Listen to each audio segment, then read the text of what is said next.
আলহামদুলিল্লাহি রাব্বিল আলামিন ওয়াসসালাতু ওয়াসসালামু আলা খাতামিন নাবিয়্যিন আম্মা বা'দ ফাআউযু বিল্লাহি মিনাশ শাইতানির রাজীম বিসমিল্লাহির রহমানির রহিম।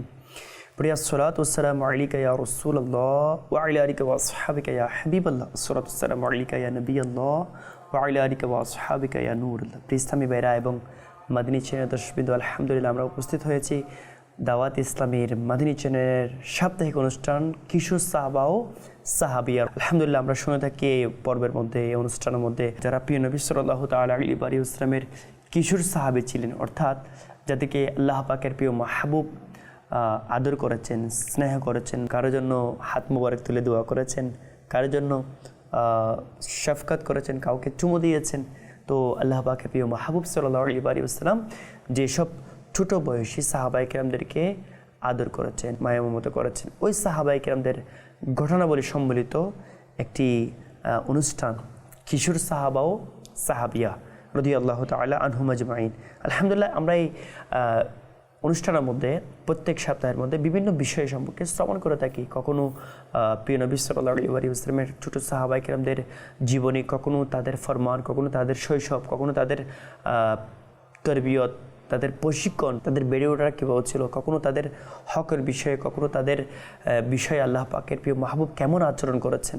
তো এভাবে আমরা এই অনুষ্ঠানের মধ্যে শুনে থাকি যে আল্লাহ পাকের প্রিয় মাহবুবের কিশোর সাহাবায়ে কেরামের কিছু শিক্ষণীয় ঘটনাবলী। ইনশাআল্লাহ আযজা ওয়া জাল্লা আজকেও তার ব্যতিক্রম নয়। আজকে ইনশাআল্লাহ আযজা ওয়া জাল্লা একটি বিষয়ের উপর আমরা শ্রবণ করব। তো আসুন আমরা এই বিষয়ে আজকের যে বিষয়বস্তু রয়েছে তা শোনার পূর্বে একটি দুরূদ শরীফের ফজিলত শ্রবণ করি।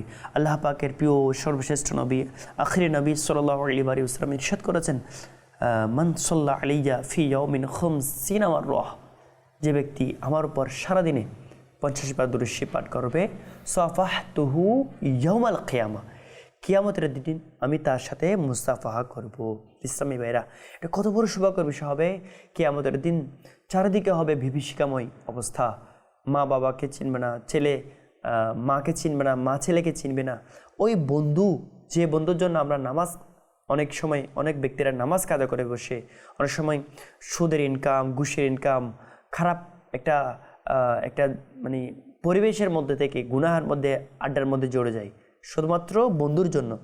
আর কিয়ামতের দিন ওই বন্ধু ভুলে যাবে, তখন একটি নেকি দেওয়ার জন্য কে প্রস্তুত থাকবে না। তো ওই বিভীষিকাময় স্থানের মধ্যে ওই 12 সূর্যের তাপ যখন পড়বে, তখন জমিন হবে তামার। ওই সময়ের মধ্যে কে আপনার আমার সাহারা হবে? জি হ্যাঁ, যখন কেউ হবে না সাহারা, তখন বেকসু কা সাহারা হামারা নবী, তখন আমার প্রিয় নবী সাল্লাল্লাহু আলাইহি ওয়াসাল্লাম ওই গুলামদের সাথে, ওই উম্মতদের সাথে হাত মোবারক লাগিয়ে মুসাফাহা করবে। ইসলামী ভাইরা, কেমন বড় অপরচুনিটি হবে, সুযোগ হবে, অ্যাচিভ হবে যে আমাদের জন্য শুধুমাত্র দৈনিক 50 বার দুরূদ শরীফ পাঠ করব। এই দৈনিক 50 বার দুরূদ শরীফ পাঠ করার কারণে ইনশাআল্লাহ আল্লাহ পাকের প্রিয় মাহবুব আমাদেরকে দয়া করবে। ইনশাআল্লাহ আমাদের সাথে হাত মোবারক ধরে ইনশাআল্লাহ যখন মুসাফা করবেন, তখন কিয়ামতের দিন আমার নবীর হাত মোবারক যাদের সাথে লাগবে, তাদের হাত আর জাহান্নামে জ্বালাতে পারবে না। তাদের জুস যদি জাহান্নামে জ্বালাতে না পারে, ইনশাআল্লাহ তাদের কুল অর্থাৎ তাদের সম্পূর্ণ বডিটা আল্লাহ পাকের দয়াতে জাহান্নামে জ্বালাতে পারবে না। আসুন আমরা নিয়ত করি ইনশাআল্লাহ আমাদের পরিবার পরিজন বন্ধু বান্ধব যারা আছেন তাদেরকে এই বিষয়টা আমরা পৌঁছিয়ে দিব যে প্রিয় ইসলামী ভাইরা, যে প্রত্যেক দিন মান সাল্লা আলাইয়া ফি ইয়াউমিন খামসিনা মাররাহ, যে ব্যক্তি প্রতিদিন মাত্র 50 বার দুরূদ শরীফ পাঠ করবে, কিয়ামতের দিন সাফাহতুহু ইয়াউমাল কিয়ামা, কিয়ামতের দিন আমার নবী তার সাথে মুসাফা করবেন। আল্লাহ পাক আমাদের সবাইকে প্রত্যেক দিন কমস কম 50 বার দুরূদ শরীফ পাঠ করার সৌভাগ্য নসিব করুক। আমিন। বিজাহিন নবীর আমিন সাল্লাল্লাহু আলাইহি ওয়াসাল্লাম। আসুন আমরা মজলিসের পক্ষ একবার দুরূদ শরীফ পাঠ করি। সাল্লু আলাল হাবিব সাল্লাল্লাহু তাআলা আলা মুহাম্মদ সাল্লাল্লাহু আলাইহি ওয়া আলিহি ওয়াসাল্লাম। সালাতু ওয়া সালামুন আলাইকা ইয়া সাইয়্যিদি ইয়া সাইয়্যিদি ইয়া সাইয়্যিদি ইয়া মাক্কি ইয়া মাদিনী ইয়া হাশিমি ইয়া কুরাইশি ইয়া মুত্তালিবি ইয়া রাসূলুল্লাহ সাল্লাল্লাহু আলাইহি ওয়াসাল্লাম। আজকের যে বিষয়বস্তু তা হচ্ছে বাচ্চাদেরকে লালন পালন করার সওয়াব। আপনি যে বাচ্চাকে আপনি খাবার খাওয়াবেন, আপনি বাচ্চাকে লালন পালন করাবেন, আপনি ছোট বাচ্চা হলে তার জন্য দুধের ব্যবস্থা করবেন, তার জন্য যে লিকুইড খাবারের ব্যবস্থা করবেন, আপনার জন্য টাকা খরচ হবে, আপনি বাচ্চার জন্য কাপড় চোপড় কিনে আনবেন, বাচ্চাকে ভরণ পোষণ করবেন। আপনি যে বাচ্চাকে দেখাশোনা করে, তাকে লালন পালন করে, তাকে ভরণ পোষণ করে আপনি যে তাকে বড় করবেন, এর বেনিফিট কী পাবেন, এর প্রতিদান কী পাবেন, এর ফজিলত কী পাবেন, এর আল্লাহ পাকের দরবার থেকে তার বিনিময়ে কী পাবেন, আজকে এই বিষয়ে আমরা শ্রবণ করব। বাচ্চাদের লালন পালনের প্রতিদান। ইসলামী ভাইরা এবং মাদিনী চ্যানেল দর্শকবৃন্দ, আলহামদুলিল্লাহ, বাচ্চারা অবশ্যই ঘরের একটা সৌন্দর্য হয়ে থাকে। যে ঘরে বাচ্চা থাকে না সেই ঘরের একটা মনে হয় এই ঘরটার জীর্ণ শীর্ণ অবস্থা রয়েছে। আর যে ঘরের মধ্যে কখনো বাচ্চাদের মুচকি হাসি, বাচ্চাদের একটু আনন্দ থাকে, তো ওই বাচ্চাদের ঘরের মধ্যে একটা পুষ্প প্রফুল্লতা থাকে, ওই ঘরের মধ্যে আনন্দ সবসময় বিরাজমান থাকে। ইসলামী ভাইরা, এভাবে যে ঘরের মধ্যে যখন বাচ্চা থাকে ওই ঘরের মধ্যে আল্লাহ পাকের রহমত নাজিল হয়ে থাকে। আলহামদুলিল্লাহ, এভাবে বাচ্চাদের বিষয়ে প্রিয় নবী সাল্লাল্লাহু আলাইহি ওয়াসাল্লামের একটা ফরমান মুবারক আমরা শ্রবণ করি। এক ব্যক্তি ইন্তিকাল করল, যখন দেখলেন ইন্তিকাল করার পর, এই হাদিস শরীফটা মুসনাদে আহমদ এর হাদিসে পাক নাম্বার 10,618 নম্বর হাদিসে পাক। জি হ্যাঁ, মুসনাদে আহমদ হাদিস শরীফের 10,618 নম্বর হাদিসে পাকের মধ্যে ইরশাদ হচ্ছে, প্রিয় নবী সাল্লাল্লাহু তাআলা আলাইহি ওয়াসাল্লাম ইরশাদ করেছেন, এক ব্যক্তি ইন্তিকাল করার পর যখন তাকে কেউ স্বপ্ন দেখলেন, যে স্বপ্নের মধ্যে দেখলেন ওই ব্যক্তির পদমর্যাদা জান্নাতের মধ্যে শুধু বৃদ্ধি হতে থাকতে। জি হ্যাঁ, তার পদমর্যাদা জান্নাতের মধ্যে শুধু বৃদ্ধি পেতে লাগলো, শুধু বাড়তে লাগলো। যখন স্বপ্নদ্রষ্টা ব্যক্তি জিজ্ঞেস করলেন, আপনার এই অবস্থা, আপনার দরজা, আপনার পদমর্যাদা বৃদ্ধি হওয়ার কারণ কি? আল্লাহ পাক যে আপনার উপর এত দয়া করেছেন, এর কারণ কি? তখন ইরশাদ করলেন, বিইস্তিগফারি ওয়ালাদিকা লাকা। তখন এই দরজাটা যে বুলন্দ হলো, বৃদ্ধি পেল, এর কারণ ইরশাদ হচ্ছে যে হাদিস শরীফের মধ্যে, তোমার বাচ্চা তোমার জন্য যে ইস্তিগফার করেছে, তোমার জন্য যে দোয়া চেয়েছে রব তাআলার দরবারে, এই দোয়ার বদৌলতে, এই দোয়া করার কারণে, তোমার বাচ্চা থাকার কারণে, তোমার বাচ্চা তোমার জন্য দোয়া করার কারণে, বাচ্চাও ছিল, বাচ্চা তোমার জন্য দোয়াও করেছিল, তোমার বাচ্চাকে তুমি রেখে দুনিয়া থেকে বিদায় নিয়েছ, তোমার বাচ্চা তোমার জন্য দোয়া করেছে, ইস্তিগফার করেছে রবের দরবারে, এই ইস্তিগফার করার কারণে তোমার শান, তোমার মান, তোমার পদমর্যাদা আল্লাহ পাক জান্নাতের মধ্যে বৃদ্ধি করতে রইল। ইসলামী ভাইরা, জান্নাতের মধ্যে তোমার পদমর্যাদা এই জন্য বৃদ্ধি রইল যে বিইস্তিগফারি ওয়ালাদিকা লাকা, তোমার বাচ্চা তোমার জন্য ক্ষমা প্রার্থনা করার কারণে তোমার শান, তোমার পদমর্যাদা জান্নাতের মধ্যে বাড়তে রইল। ইসলামী ভাইরা, আমরা যারা বাবা রয়েছি, মনের মধ্যে, অন্তরের মধ্যে আলহামদুলিল্লাহ একটা শান্তি বিরাজ হচ্ছে যে আমি আমার বাচ্চাকে দুনিয়াতে রেখে যাচ্ছি, এটা আমি কখনো লস প্রজেক্টের মধ্যে নয়, আমি আমার বাচ্চাকে রেখে যাচ্ছি। এই বাচ্চা যখন বড় হবে, এই বাচ্চা যখন কোরআনে কারিম শিখবে, বাচ্চা যখন নামাজ পড়বে, নামাজের পরে যখন দোয়া করবে, ওয়াকুর রব্বিরহামহুমা কামা রাব্বায়ানি সগীরা, হে আল্লাহ, আমার মা বাবা উভয়ের প্রতি তুমি তেমন দয়া করো যেমন দয়া তারা আমাকে শৈশবের মধ্যে করেছিল। ইসলামী ভাইরা, আপনি যদি বাবা হয়ে থাকেন তো কখনো আপনার বাচ্চার মাকে দেখবেন কেমন কষ্ট করছে আপনার বাচ্চার জন্য। আপনার কষ্ট লাগে না? লাগে অবশ্যই। অথবা আপনি মা, আপনি বুঝছেন আপনার বাচ্চা হওয়ার সময় আপনার কষ্টটা কেমন ছিল, বাচ্চা হওয়ার আগে আপনার পেনটা কেমন ছিল, বাচ্চা দুনিয়াতে আসার সময় কীরকম একটা জানের একটা মামলা ছিল, আপনার বাচ্চা দুনিয়াতে আসার পর যখন লালন পালনের কষ্ট, রাতে ঘুম হচ্ছে না, মা কেমন হয়ে থাকে। মা বাচ্চাকে রাত্রে যখন কান্না করে ওঠে, তাকে খাওয়ানোর জন্য উঠে যায়, নিজে সারাদিন তো কাজ করে, রাত্রে যখন ঘুমানোর জন্য সময় আসে তখন বাচ্চার কান্নার কারণে ঘুমাতে পারে না, বাচ্চাকে কোলে নিয়ে হাঁটতে হয়। বাচ্চা যখন প্রস্রাব করে দেয় তখন ওই বাচ্চার প্রস্রাবের বিষয়টা পরিষ্কার করানো, যখন পায়খানা করে দেয় তখন ওটাও পরিষ্কার করার বিষয়টা, সাথে সাথে শীত হোক গরম হোক যখনও হোক বাচ্চাকে নিয়ে লালন পালন করা, বাচ্চার খাবার ইন্তজাম করে দেওয়া, বাচ্চা কান্না করলে তাকে শান্ত করা, কীরকম একটা কষ্টের বিষয় প্রিয় ইসলামী ভাইরা, এই কষ্টটা বিতা যাবে না, বিতা যাবে না। প্রিয় ইসলামী ভাইরা, আপনি যে আপনার বাচ্চাকে দুনিয়াতে রেখে যাচ্ছেন, আপনি যে আপনার বাচ্চাকে কষ্ট করছেন, বাচ্চার জন্য টাকা পয়সা খরচ করছেন, বাচ্চার জন্য আপনি শ্রম দিচ্ছেন, পেটের মধ্যে রেখে কষ্ট করেছেন, দুনিয়া আসার সময় কষ্ট করেছেন, লালন পালন করার সময় কষ্ট করছেন, আলহামদুলিল্লাহ 1%ও আপনি লস প্রজেক্টের মধ্যে নয়। আপনি যদি রবের সন্তুষ্টির জন্য করেন, সওয়াবের নিয়ত করেন, ইনশাআল্লাহ আপনার প্রত্যেকটা পেনের জন্য, প্রত্যেকটা কষ্টের জন্য, প্রত্যেকটা ব্যথার জন্য, প্রত্যেকটা লালন পালনের ভরণ পোষণের প্রত্যেকটা টাকার জন্য, একটা পয়সার জন্য আল্লাহ পাক আপনাকে প্রতিদান দান করবেন। জি হ্যাঁ, কীরকম প্রতিদান আসুন আমরা শ্রবণ করি। হযরত সাইয়্যিদুনা মূসা কালিমুল্লাহ আলাইহিস সালাতু ওয়াস সালাম একদিন একটা কবরের পাশ দিয়ে যাচ্ছিলেন, তখন একটা কবরের মধ্যে দেখলেন যে আযাব হচ্ছিল। যখন আযাব হচ্ছিল তখন এটা দেখে তো একটা অন্তরের মধ্যে ব্যথা পেলেন, কষ্ট পেলেন। যখন ওই কাজটা সেরে আবার ওই পথ দিয়ে আমরা অনেক সময় দেখি না, কবরস্থানের পাশ দিয়ে আমরা যাই, আবার কাজ সেরে আসি, তো ওই কবরস্থানের পাশ দিয়ে যখন যাচ্ছিলেন আযাব চলছিল, আসার সময় দেখলেন কবরের মধ্যে নূর আর নূর, কবরের মধ্যে নূর বর্ষণ হচ্ছে। ইসলামী ভাইরা, আপনি আপনার বাচ্চাকে লালন পালন করছেন, আপনি আপনার বাচ্চার প্রাইভেটের জন্য, বাচ্চাকে কোরআন শেখার জন্য আপনি টাকা খরচ করছেন, ইসলামী ভাইরা 1%ও আপনি ক্ষতির মধ্যে নেই। আলহামদুলিল্লাহ, কেমন লাভ শুনি আমরা। তো হযরত সাইয়্যিদুনা মূসা কালিমুল্লাহ আল্লাহ পাকের প্রিয় নবী আল্লাহ পাকের দরবারে আরজ করলেন, ইয়া আল্লাহ, কিছুক্ষণ আগে এই কবরস্থানের পাশ দিয়ে যাওয়ার সময় এই কবরের মধ্যে আগুন জ্বলছিল, এই কবরের মধ্যে আগুন জ্বলছিল, আযাব ছিল, আমি দেখে কষ্ট পেলাম, ব্যথা লাগলো। এখন দেখছি শুধু নূর আর নূর বসানো হচ্ছে। হে আল্লাহ, আমি এর কারণটা, এর রহস্যটা জানতে চাচ্ছি। আল্লাহ পাকের প্রিয় নবীকে আল্লাহ তাআলা ওহী নাজিল করলেন, ইরশাদ করলেন, যার সারাংশ কিছুটা এরকম যে, হে আমার নবী, এই বান্দাটা গুনাহ বেশি হওয়ার কারণে সে আযাবের উপযুক্ত ছিল।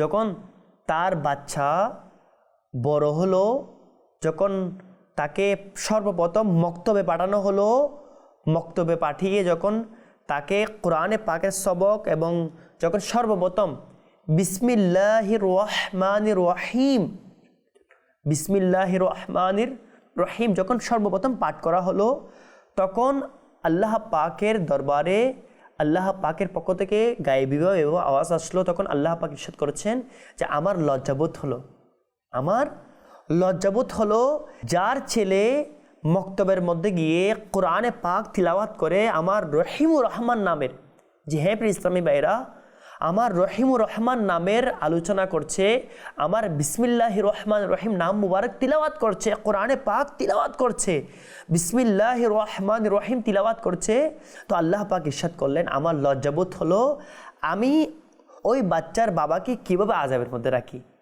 যার রেখে যাওয়া সন্তান মক্তবের মধ্যে গিয়ে আমার পবিত্র রহিম রহমান নাম মুবারকে সাক্ষ্য দিচ্ছে। ইসলামী ভাইরা, আপনি চিন্তা করলেন যে আমার বাচ্চাও যদি এভাবে পড়তো। জি হ্যাঁ, দাওয়াতে ইসলামীর মাদ্রাসাতুল মদিনা রয়েছে, আলহামদুলিল্লাহ।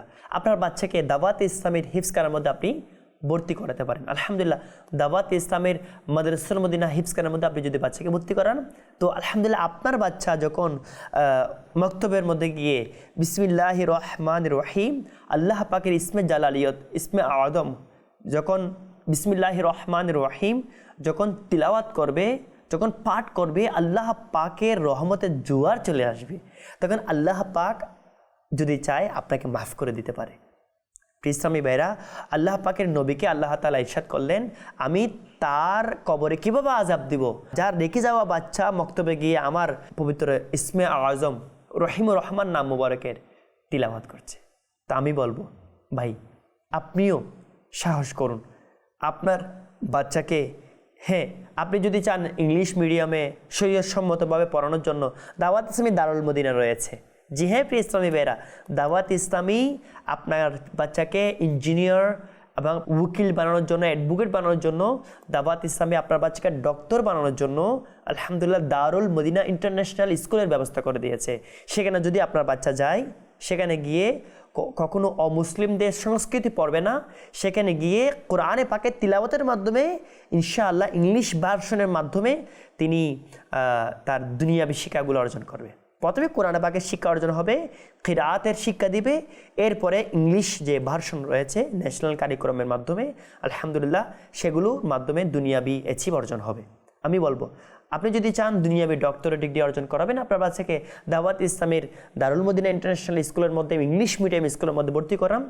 তো এরপরে আপনি যদি চান আপনার বাচ্চাকে কোরআনে পাকের হাফিজ বানাবেন, আলহামদুলিল্লাহ আপনার বাচ্চাকে রোজ সকালে একদম ভোরে ভোরে আলহামদুলিল্লাহ আপনার বাচ্চাকে কোরআনে কারিমের তিলাওয়াত করার জন্য আপনি দাওয়াত ইসলামের মাদ্রাসাতুল মদিনা হিফজখানার মধ্যে ভর্তি করাতে পারেন। আপনার নিকটস্থ দাওয়াত ইসলামে যেখানে দাওয়াত ইসলামের জিম্মাদারান রয়েছেন তাদের সাথে একটু যোগাযোগ করলে আলহামদুলিল্লাহ Darul Madina international English medium school কোথায় রয়েছে অথবা দাওয়াত ইসলামের হিফজখানা কোথায় রয়েছে এটা তাদের ইনশাআল্লাহ আযজাওয়াজাল এটা যোগাযোগ করা যাবে। আল্লাহ পাক আমাদের সবাইকে আমাদের বাচ্চাদেরকে কোরআনে আযীমের শিক্ষা দেওয়ার তৌফিক নসিব করুক। একজন ব্যক্তি যখন মারা যায় তখন তার আমলনামা সব বন্ধ হয়ে যায়, কিন্তু 3টি নেকির দরজা খোলা থাকে। কয়টি?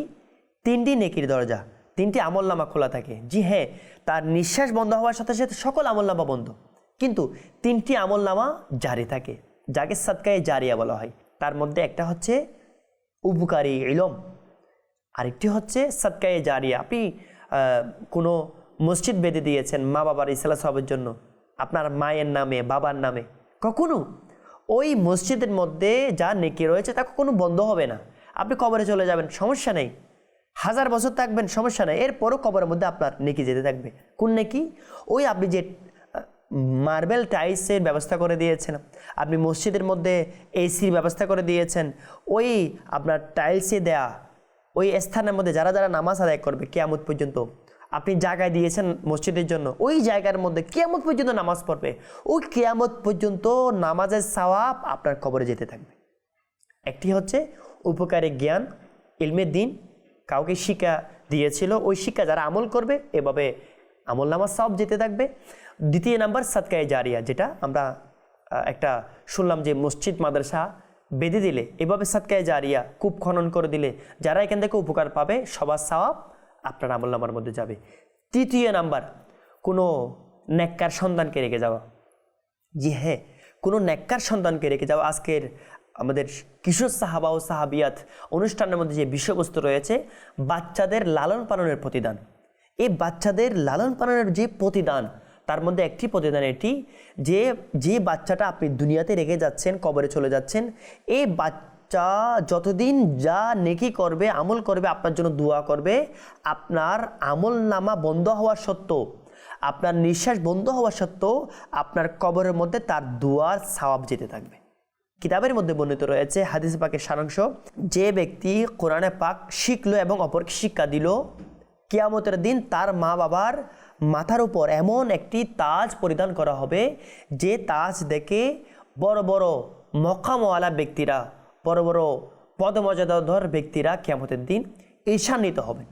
এমন বড় পাওয়ারফুল তাজ যেটা সূর্যের আলোকের চেয়ে বেশি আলোক হবে, এমন তাজ কাদেরকে পরিধান করা হবে?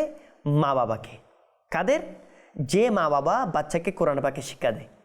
আলহামদুলিল্লাহ। তো আপনি আমি নিয়ত করি আমাদের বাচ্চাকে আমরা মাদ্রাসাতুল মদিনা হিফজখানার মধ্যে ভর্তি করাবো, হাফিজে কোরআনে বানাবো এবং দাওয়াত ইসলামের জামিয়াতুল মদিনার মাধ্যমে আলিমদ্বীন বানাবো। হ্যাঁ, এর পাশাপাশি হাফিজ আলিমের পাশাপাশি আপনি যদি চান ইংলিশ মিডিয়ামের মাধ্যমে আপনার বাচ্চাকে দুনিয়াবী শিক্ষাও, যেটা শরীয়তের বিরোধী নয়, তাও শিক্ষা দিতে পারেন। আল্লাহ পাক আমাদের সবাইকে বাচ্চাকে লালন পালন করার যে ফজিলত রয়েছে শুনলাম, আল্লাহ পাক এর উপর আমল করা আমাদেরকে তৌফিক নসিব করুক। প্রিয় ইসলামী ভাইরা, এতটুকু শেষ নয়, আরও রয়েছে। আল্লাহ পাকের প্রিয় মাহবুব সাল্লাল্লাহু আলাইহি ওয়াসাল্লামের প্রিয় সাহাবী হযরত সাইয়্যিদুনা মিকদাম রাদিয়াল্লাহু তাআলা আনহু, তিনি অনেক শৈশব থেকে আল্লাহ রাসূলের পবিত্র সংস্পর্শ ছিলেন। তার থেকে বর্ণিত রয়েছে একটি হাদিস পাকের মধ্যে। তো আমার প্রিয় নবী সাল্লাল্লাহু আলাইহি ওয়াসাল্লাম ইরশাদ করেছেন, মা আতআমতা নাফসাক, যা তুমি নিজে খেয়েছো তা তোমার জন্য সাদকা স্বরূপ, তা তোমার জন্য সাদকা স্বরূপ। জি হ্যাঁ, কত সুন্দর হাদিস পাক। যা আমরা নিজের ইনকাম, হালালে ইনকাম করে আমরা যা খাই তাও আমাদের জন্য সাদকা স্বরূপ। সুবহানাল্লাহ। ফাহুয়া লাকা সাদকা, যা তোমার জন্য সাদকা স্বরূপ। কোনটা? মা আতআমতা নাফসাকা ফাহুয়া লাকা সাদকা, যা তুমি তোমার নিজের জন্য খেয়েছো, খরচ করেছো, তাও তোমার জন্য এটা সাদকা স্বরূপ। তুমি যদি কোনো আল্লাহর রাস্তায় সাদকা দাও, যেরকম নেকি পাবা, তো ওই আল্লাহর রাস্তায় হালাল রুজি ইনকাম করে হালাল ইবাদত করার নিয়তে, জায়েজ কাজ করার নিয়তে, ইবাদত করার শক্তি অর্জনের জন্য তুমি যা নিজে খাবে তাও তোমার জন্য সাদকা স্বরূপ। সুবহানাল্লাহ। ওয়া ওয়ালাদাকা, এবং তোমার বাচ্চার জন্য তুমি যা খরচ করবে, তোমার বাচ্চাকে যা তুমি খাওয়াবে, তাও তোমার জন্য সাদকা স্বরূপ। ওয়া জাওজাতাক, এবং তোমার পরিবার পরিজন, বিবি বাচ্চাদেরকে তুমি যা খাওয়াবে তা তোমার জন্য সাদকা স্বরূপ। ওয়া খাদিমাক, এবং তোমার সেবক, অর্থাৎ তোমার যে খাদিম রয়েছে, আগেকার যুগে খাদিম ছিল, সেবক ছিল, যারা গুলামরা রয়েছে, অথবা বর্তমান যুগে আমরা যদি আমাদের যারা কাজকর্ম করে ঘরের মধ্যে যারা কাজের ব্যক্তি রয়েছে, তো তাদেরকেও যদি আমরা খাবার খাওয়াই, দাওয়াত দিই, তাদেরকে কাপড় চোপড় পরিধান করাই, তাও আমাদের জন্য সাদকা স্বরূপ। ইসলামী ভাইরা, এই হাদিসে পাকের মধ্যে আমাদের জন্য কত বড় সুন্দর নিয়ামত যে মা আতআমতা নাফসাক ফাহুয়া লাকা সাদাকাহ, তুমি নিজের জন্য যা খাও তাও আল্লাহর রাস্তায় সাদকা করলে যা সওয়াব, তা সাদকা স্বরূপ। তোমার বাচ্চার জন্য, তোমার পরিবার পরিজনের জন্য, এবং তোমার সেবকের জন্য, তোমার যা খাদিম রয়েছে, তোমার যা সেবক রয়েছে ঘরের মধ্যে যারা কাজ করে, তাদেরকে যদি তুমি খানা খাওয়াও, তা তোমাদের জন্য সাদকা স্বরূপ। ইসলামী ভাইরা, আমরা যারা বাবা রয়েছে, পরিবারের যারা কর্তা রয়েছি, আমাদের জন্য এই হাদিস শরীফটা কত বড় একটা তাসাল্লি এবং সান্ত্বনাদায়ক। আপনি কষ্ট করে ইনকাম করে উপার্জন করে আপনার বাচ্চাকে খাওয়াবেন, আলহামদুলিল্লাহ, তা বিদা যাচ্ছে না। কেননা তা আপনি যে আপনার বাচ্চাকে খাওয়াচ্ছেন, আপনি যে প্রতি মাসিক 10,000 টাকার বাজার করছেন, জি হ্যাঁ, অনেকে মাসিক 15,000 টাকা 20,000 টাকার মাসিক বাজার একসাথে নিয়ে আসে, অনেক সময় মাছের বাজার করে, অনেক সময় মুরগি আনে, অনেক সময় গরুর মাংস আনে। ঘরের জন্য আপনি যাই খরচা করবেন, জি হ্যাঁ ইসলামী ভাইরা, আপনি শুনে অবাক হবেন। আপনার লাগছে এটা তো আমি জীবনে প্রথম শুনছি। জি হ্যাঁ, আপনি আপনার ঘরের জন্য যতগুলো বাজার সাজার করবেন, নিয়ত কি? নিয়ত হচ্ছে আপনি হালালভাবে ইনকাম করবেন, হালাল রুজি উপার্জন করবেন, এবং হালালভাবে আপনার পরিবার পরিজনকে আপনি সওয়াবের নিয়তে উপার্জনগুলো খাওয়াবেন, যেন এই খাবারের শক্তি দিকে যেন নামাজ পড়তে পারে, ইবাদত করতে পারে, যেন পর্দা সহকারে ঘরে থাকতে পারে, ঘরে যেন ইবাদত বন্দেগী করতে পারে, আল্লাহ পাকের ইবাদতের জন্য যেন সহায় হয়। কারণ খাবার না খেলে মানুষ তো এনার্জি থাকবে না। এই খাবারের মাধ্যমে এনার্জি হবে, এই এনার্জি দিয়ে নামাজ পড়বে এবং কোরআনে পাকের তিলাওয়াত করবে, ইবাদত করবে। নিয়ত কি? আমি যে খাবারগুলো বাজার থেকে নিয়ে আসছি, এগুলা খেয়ে আমার পরিবারে যারা আছেন সবাই ইবাদত করবে, ওই ইবাদতের সওয়াব আমি পাবো। আমি খাওয়াচ্ছি, এটাও নেকি পাবো, নিয়তের নিয়ে পাবো। ইসলাম কত সুন্দর ইসলামী ভাইরা। আমরা আগে মনে করতাম ঘরের জন্য তো খরচ করছে, এটা তো বিবি হিসেবে, বাচ্চা হিসেবে এমনি খরচ করতেই হবে। নয় ইসলামী ভাইরা, আপনি আপনার মায়ের জন্য, পরিবার পরিজন, বাচ্চাদের জন্য যাই খরচ করবেন, এমনকি আত্মীয় স্বজনের জন্য, বন্ধু বান্ধবের জন্য, আল্লাহ পাকের সন্তুষ্টির জন্য যাই খরচ করবেন, তা সবগুলো সাদকা স্বরূপ। কিন্তু দুইটি শর্ত রয়েছে। একটি হচ্ছে আপনার ইনকামটা হালাল হতে হবে, ধোঁকা দিয়ে মিথ্যা বলে ইনকাম নয়, হালাল ইনকাম হতে হবে। দ্বিতীয়টি হচ্ছে আপনার ইনকাম যে আপনি বাজার করে খাবার এনে, বা কোনো গরিব দুঃখীকে বা মা বাবাকে বা পরিবার পরিজনকে আপনি খাবার খাওয়াচ্ছেন, বা আপনার মায়ের জন্য, পরিবার পরিজনের জন্য, বাচ্চার জন্য পোশাক আদি এনেছেন, বা যা কিছু করেছেন, আপনি হালাল ইনকাম করতে হবে, 1 নাম্বার। 2 নাম্বার হচ্ছে ভালো নিয়তে করতে হবে। নিয়ত কি? আমি আল্লাহ পাকে খুশি করার জন্য, আমি আল্লাহ পাকের সন্তুষ্টির জন্য আমি তা সওয়াবের নিয়তে আমি পরিবারকে খাওয়াচ্ছি। আমি সওয়াবের নিয়তে খাওয়াচ্ছি যেন আমার পরিবার এগুলো খেয়ে যেন আল্লাহ পাকের ইবাদত করতে পারে, যেন নামাজ পড়তে পারে, যেন কোরআন পাকের তিলাওয়াত করতে পারে। জাস্ট এতটুকু নিয়ত। এক সাহাবী রাদিয়াল্লাহু তাআলা থেকে বর্ণিত, আল্লাহ পাকের প্রিয় মাহবুব ইরশাদ করেছেন যে কিয়ামতের দিন ছোট বাচ্চারা আল্লাহ পাকের দরবারে রহমতের ঝগড়া করবে, হে আল্লাহ, আমার মা বাবাকে আমাদের সাথে জান্নাতে দিতে হবে, না হলে আমরা যাব না। জান্নাতে দিতেই হবে। মানে এটাকে একটা আছে না, আমরা মানে একটা মানুষের সাথে ঝগড়া করা হয় একটা উগ্র হয়ে, ওই উগ্রবাদী ঝগড়া নয়, রহমতের ঝগড়া। হে আল্লাহ, আমার মাকে আমার বাবাকে জান্নাতে দিতে হবে, হে আল্লাহ, না দিলে আমরা জান্নাতে যাব না, হে আল্লাহ আমার বাবাকে জান্নাতে দিতে হবে। একটা মোহাব্বত, প্রেম নিয়ে, আদব নিয়ে, ভক্তি নিয়ে আল্লাহ পাকের দরবারে ঝগড়া করবে। এই হাদিস পাকের মধ্যে রয়েছে যে কিয়ামতের দিন আল্লাহ পাকের দরবারে ঝগড়া করবে, মানে তারা চাইবে যে বাচ্চারা, কোন বাচ্চারা? যেসব বাচ্চারা ছোট বয়সে ইন্তেকাল করে। আমরা কিছু পর্ব পূর্বে এই বিষয়ে আমরা শুনেছিলাম, যাদের বাচ্চা ছোট বয়সে ইন্তেকাল করে তাদের কি ফজিলত।